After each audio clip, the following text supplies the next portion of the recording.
There are two types of liquidation for UK limited companies that are insolvent. One is called compulsory liquidation, also known as winding up, and this is a court-driven process. It's usually started by creditors who force the debtor company into liquidation. Directors can also put their companies into liquidation through the court. Directors will often need a solicitor to help them with the application to put the company into liquidation. It will cost currently about £3,000 to £4,000 in court, legal and VAT costs. It will take 2 to 3 months for the company to actually be placed formally into liquidation. This is because the length of time it takes for the solicitors to produce and submit the application to court and to present the petition, to wait for the court availability in order to have the hearing. All of these things unfortunately take time.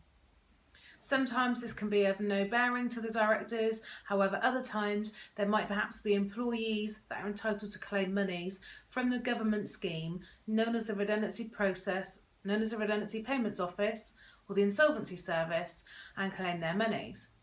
However, the Insolvency Service will only process these claims once the company has entered formal liquidation, so that could have a bearing on the director's decision. The second type of liquidation is known as a Creditors Voluntary Liquidation, also known as a CVL. That's where the directors will need a private insolvency practitioner, like myself, to help them through the process. A court is not needed for the CVL procedure. Shareholders actually place the company into liquidation and choose initially their choice of liquidator. Creditors are given the opportunity to object to the procedure used and/or vote for their own choice of liquidator to be used instead of the director's choice. 75% of shareholders need to vote in favour of the resolution in order to put the company into liquidation. If you've got circumstances where shareholders aren't in agreement on this, then that means you'll probably be forced to place the company into compulsory liquidation through the court. That will be the only option left for the company. The company will just need to prove to the court's satisfaction that the company is indeed insolvent and should therefore be liquidated.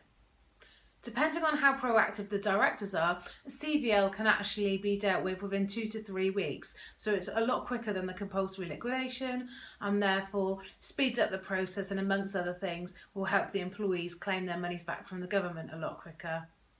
The cost to place the company into liquidation will vary from IP firm to IP firm, but on average it's usually about £5,000. From time to time the directors may prefer to place their company in liquidation via the CVL process, but there might be insufficient company assets to be able to pay for that.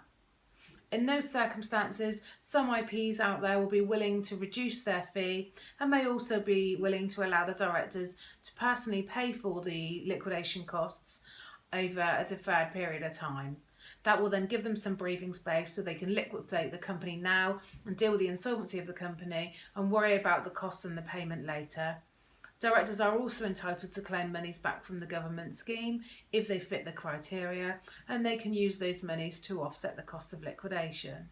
In a compulsory liquidation, government official, known as the official receiver, is appointed the liquidator, and they tend most of the time to deal with those cases in-house, although the creditors can vote on their own choice of insolvency practitioner if they wish. They can insist upon that, or the official receiver might decide to appoint a private insolvency practitioner to take over and deal with the liquidation, depending on how complex the case is.